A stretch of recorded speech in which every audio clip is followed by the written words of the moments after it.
Қайрат футзалдан чемпиондар лигасының 8-1 финалындағы алғашқы матчта жеңіске жетті. Алматы командасы Бельгиялық Спортинг Андерлехт клубынан басым түсті. Ойыны 7-3 есебімен аяқталды.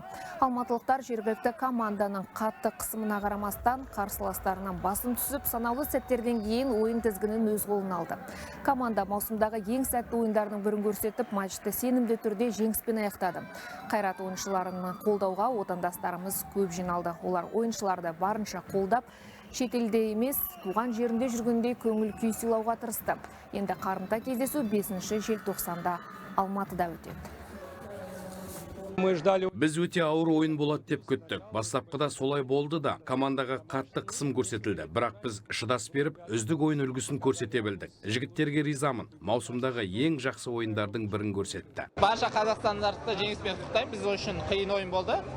Біз осы бірінші ойынға өте қатынас жасадық. Содан кейін жеңдік деп ойлаймыз. Біз эмоциялық тұрғыда біз дайын болдық. Сол себептен ұттық деп ойлаймын. Әрине жақсы ойнадық деп ойлаймын. Жеңіс бізде.